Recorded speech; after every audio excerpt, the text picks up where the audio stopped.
पटियाला से जेलम लेके गए, ये मेरे जेब से ये कलम ले लिया गया, ये तस्वीर ले ली गई। उन्हीं जूतों में आज आया हूं जो जूते मेरे जेल में उतार दिए गए। ये वकील का कोट मेरे बदन से उतार दिया गया। क्या मैं मुजरिम था? मैं अपने अल्हम्दुलिल्लाह इस काले कोट पे फख्र करता हूं जो पाकिस्तान बनाने वाले का कोट है। शुक्रिया। कलम की तस्लीम मत करो। पाकिस्तान शुक्रिया। पटियाला से जेलम लेके गए, ये मेरे जेब से ये कलम ले लिया गया, ये तस्वीर ले ली गई। उन्हीं जूतों में आज आया हूं जो जूते मेरे जेल में उतार दिए गए। ये वकील का कोट मेरे बदन से उतार दिया गया। क्या मैं मुजरिम था? मैं अपने अल्हम्दुलिल्लाह इस काले कोट पे फख्र करता हूं जो पाकिस्तान बनाने वाले का कोट है। शुक्रिया। कलम की तस्लीम मत करो। पाकिस्तान शुक्रिया।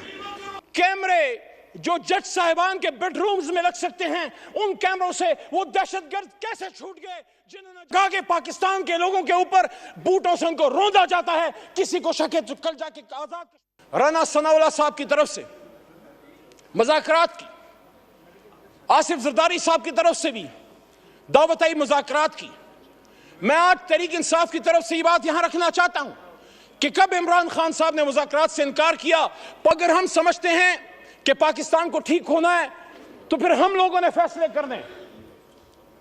हमें कोई ब्रोकर, कोई डीलर, कोई शख्स हमें नहीं चाहिए जो हमें आपस में बैठाए। जब हम अपनी लड़ाई यहां से बाहर लेके जाएंगे फिर सुप्रीम कोर्ट भी अमल में आएगी और फिर पिंडी और अपर और बहुत सी जगह और अमल में आएंगी।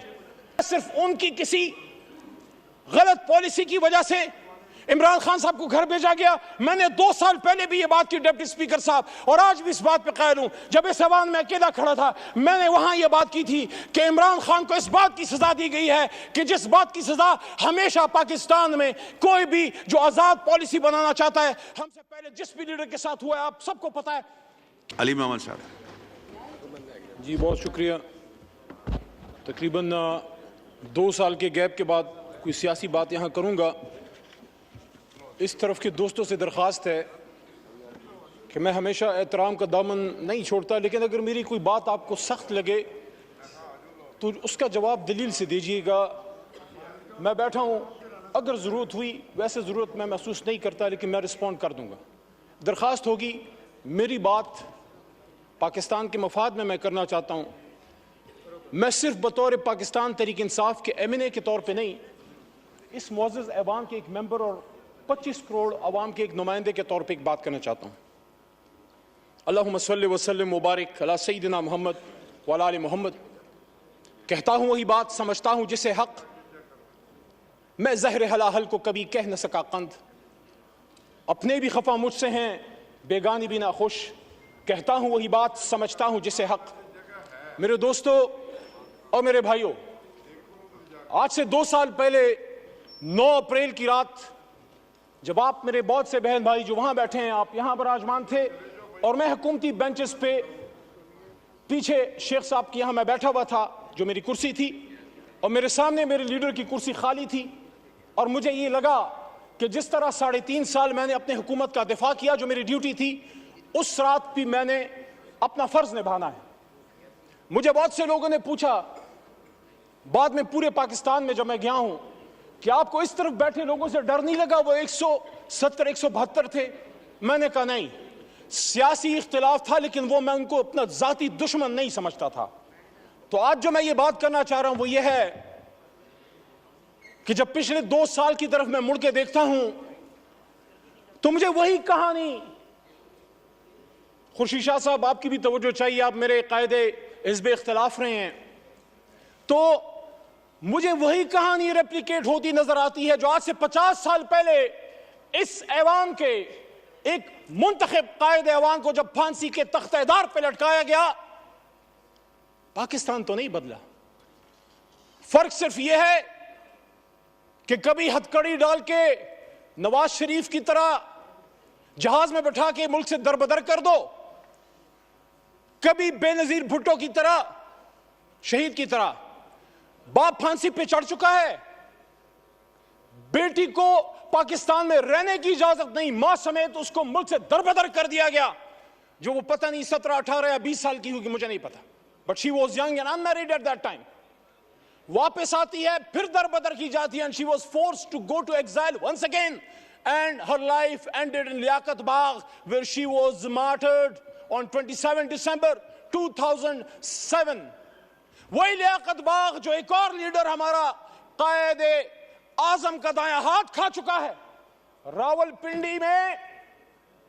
रावलपिंडी जहां से पाकिस्तान को मजबूत होना था, मजबूत होना है और मजबूत होगा, उसी रावलपिंडी में लियाकत अली खान शहीद हुआ। वही लियाकत अली खान जो मुझे एजाज हासिल है, मेरा दादा पीर मोहम्मद खान उसका कायदे आजम का एक अदना कारकुन था। लियाकत अली खान साहब तहरीक पाकिस्तान में मेरे गांव, और आपको सर पता है, आप इलाके को जानते हैं, मेरे गांव अमीर मकाम साहब से मुखातिब हूं। ये सवात जब जाते हैं हाथियान और शेरगढ़ से आप गुजरते हैं मेरे भाई, मेरे गांव लियाकत अली खान साहब आए, मेरे घर में क़याम किया, सरदार अब्दुल रब नश्तर उनके साथ थे, और वहां से 47 में काफिले गए पाकिस्तान को आजाद करने के लिए। मिंटो पार्क, जिसको फिर बाद में वहां मीनार पाकिस्तान बना, वहां पीर मोहम्मद साहब, गुलाम मोहम्मद खान लूखोर और खैबर पख्तूनख्वा से मुस्लिम लीग के काफिले लेके गए। वही मेरे लीडर इमरान खान साहब के वालिद इकरामुल्लाह नियाज़ी भी वहां मौजूद थे। तो जब हम भी पाकिस्तान बनाने वाले हैं, आप भी पाकिस्तान बनाने वाले हैं, तो फिर बार बार क्यों हमें ये कहने की जरूरत पड़ती है कि निसार में तेरी गलियों के वतन जहां चली है रस्म के कोई नसर उठा के चले, जो कोई चाहने वाला तवाफ को निकले, नजर चुरा के चले, जिस्म जा बचा के चले। मेरे भाई तार और छोटा भाई बैठा है, मैं एहतराम करता हूं आपकी जमात की सियासी लीडरशिप की जदोजहद का जो अगर उन्होंने की है, लेकिन जहां हम इस बात को कंडेम करते हैं कि जब एक ताले आजमा परवेज मुशर्रफ ने एक मुंतखब वज़ीर आज़म जिससे हमें लाख इख्तिलाफ है, कभी मैं मुस्लिम लीग नून का ना वोटर रहा हूं, ना सपोर्टर रहा हूं, ना कारकुन रहा हूं, लेकिन हथकड़ी डाल के जब मुल्क बदर किया गया तो फिर आपसे भी एक्सपेक्टेशन है कि आपका भी लाख इख्तिलाफ होगा। लेकिन जब आप यहां तशरीफ फरमा थे, यही शहबाज शरीफ साहब कायद हिज़्ब इख्तिलाफ की कुर्सी पे होते थे, सामने असद भाई जो मेरी शमूलियत मेरे इनके हाथ में हुई, हमने तहरीक इंसाफ में जब शमूलियत की, मैं जब बाकायदा शामिल हुआ, असद कैसर साहब 2011 में आए, हमें शामिल किया, उसी कुर्सी पे बैठे होते थे। 1996 में मेरे खानदान ने, जब चिराग निशान था, इमरान खान का बल्ला नहीं था, तब मेरे खानदान ने वोट किया है। लेकिन वहां उस कुर्सी पे जो आदमी बैठा होता था, इमरान खान, वो चाहे आप उसको पसंद ना करें, आपको पसंद ना आए, लेकिन कायदे ऐवान तो था, उसको इसी पाकिस्तान में वजीराबाद में गोलियां मारी गई, 4 गोलियां खा के वो बैठा है अडियाला जेल में। क्या अडियाला गुंटानामो वे है जनाब स्पीकर साहब, डिप्टी स्पीकर साहब? वहां पाकिस्तान का आईन नाफिज अमल नहीं। आज भी हम अपने लीडर से नहीं मिल सकते। कल पाबंदी दोबारा लगी है। मैं बतौर इस ऐवान के एक मुंतखब मेंबर की, जब मैं जेल में था, मैं एक्सपेक्ट करता था कि ये ऐवान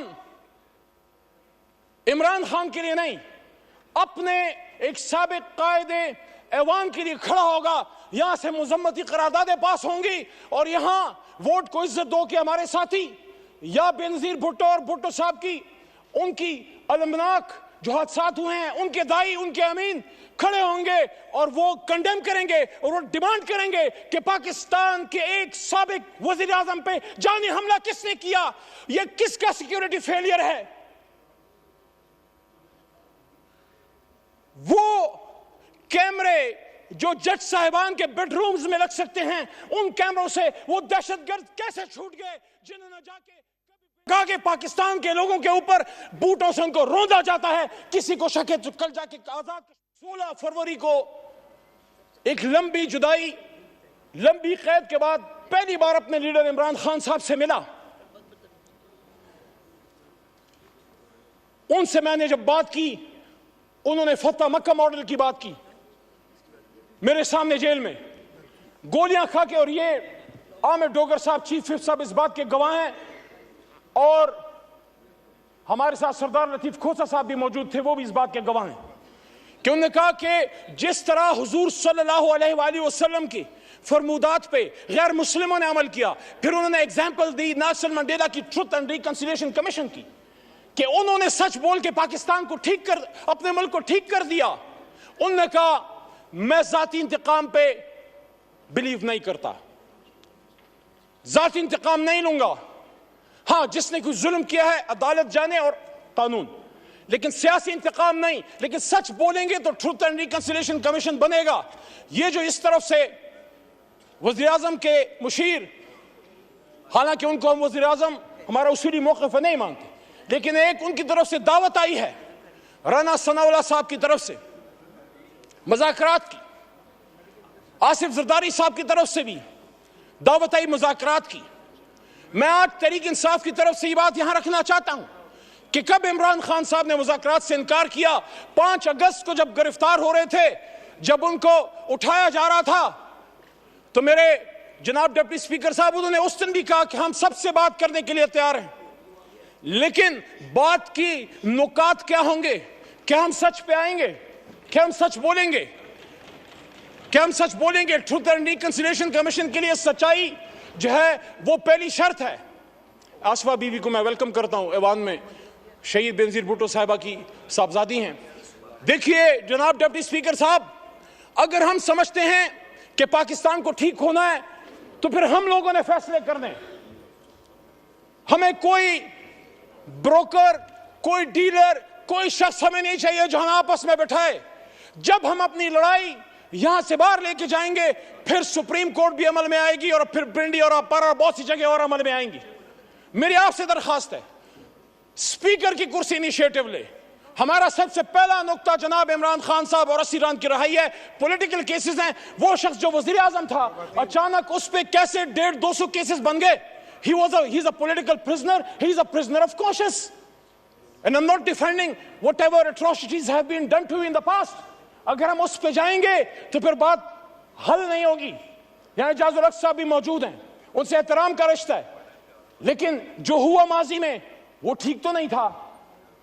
अगर हम यहाँ अपने कर्बनाक और दर्दनाक माजी पे शर्मिंदा नहीं होंगे, सच नहीं बोलेंगे, मुल्क नहीं जाएगा आगे। जिसने माजी में गलत किया हम तो नहीं थे। हम अपने पुरखों की अच्छी बातों को याद करते हैं, गलत बातों को डिफेंड हम ना करें। मेरा दादा पीर मोहम्मद साहब 1927 का मुस्लिम लीगी था उस जमाने में, आज वाला नहीं। पाकिस्तान बनाने की तहरीक में था, उस तहरीक में जेल भी काटी। लेकिन आज मैं समझता हूं कि सच बोलने का वक्त है।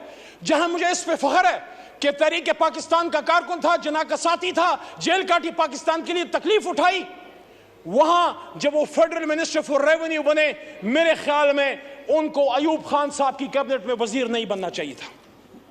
मोहम्मद अली साहब, 10 मिनट का फैसला हुआ था, 13 मिनट हो गए। ज़ियाउल हक साहब शुरा में भी वो थे। आज वक्त है कि सब सच बोले। मैं समझता हूं कि मेरे दादा पीर मोहम्मद खान साहब को मरहूम ज़ियाउल हक साहब की शुरा में नहीं होना चाहिए था। एज ए डेमोक्रेट एहतराम का रिश्ता आज भी जाज साहब से है और कल भी रहेगा और इंशाल्लाह मरते दम तक रहेगा। लेकिन सच तो कोई यहां बोले। मैं जिस तरह पशेमानी का इजहार कर रहा हूं कि मेरा दादा ही वो पाकिस्तान बनाने की तरीक का सिपाही था, रेवोल्यूशनरी था, लेकिन एक गलती उनसे हुई।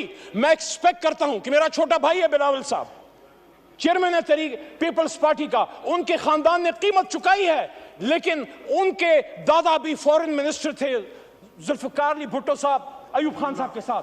हम सबको उन सच्चाइयों की तरफ आना पड़ेगा। बाद में उन्होंने कीमत चुकाई जिसको हम आज अप्रिशिएट करते हैं। मैंने अपने लीडर से ज्यादा आपके लीडरान की बात की है, लेकिन आज मैं ये बात दोबारा रखना चाहता हूं कि इमरान खान साहब ने, क्या आप ये समझते हैं कि क्या सिर्फ उनकी किसी गलत पॉलिसी की वजह से इमरान खान साहब को घर भेजा गया? मैंने 2 साल पहले भी ये बात की डिप्टी स्पीकर साहब, और आज भी इस बात पे कायल हूं। जब इस ऐवान में अकेला खड़ा था, मैंने वहां ये बात की थी कि इमरान खान को इस बात की सजा दी गई है कि जिस बात की सजा हमेशा पाकिस्तान में कोई भी जो आजाद पॉलिसी बनाना चाहता है, हमसे पहले जिस भी लीडर के साथ हुआ है, आप सबको पता है कि उन्होंने पाकिस्तान की 1 इंच जमीन किसी गैर मुल्क को देने से इनकार किया। और जब यहां 2 OIC कॉन्फ्रेंसें की और जब मुस्लिम ब्लॉक की बात की, उम्मत मुस्लिमा को इकट्ठे करने की बात की, तो यहीं पे बिलावल साहब मौजूद थे। वहां से मैंने उनको बात की कि बिलावल साहब, आपके नाना ने भी मुस्लिम उम्मा को इकट्ठा किया, मेरे लिए 2 बार इकट्ठा किया। शुक्रिया, शुक्रिया। 15 मिनट हो गए, 10 मिनट का फैसला था।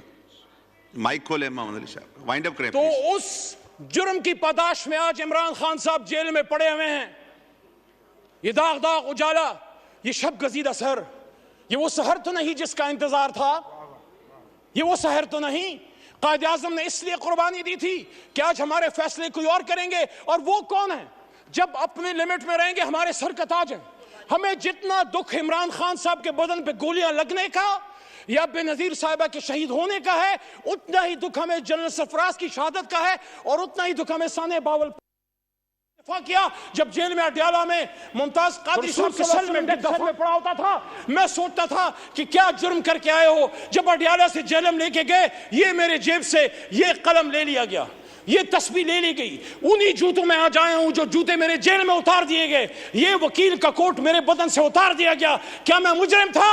मैं अपने अल्हम्दुलिल्लाह इस काले कोट पे फख्र करता हूं जो पाकिस्तान बनाने वाले का कोट है। शुक्रिया। कलम की तस्लीम मत करो। शुक्रिया, शुक्रिया, शुक्रिया, शुक्रिया।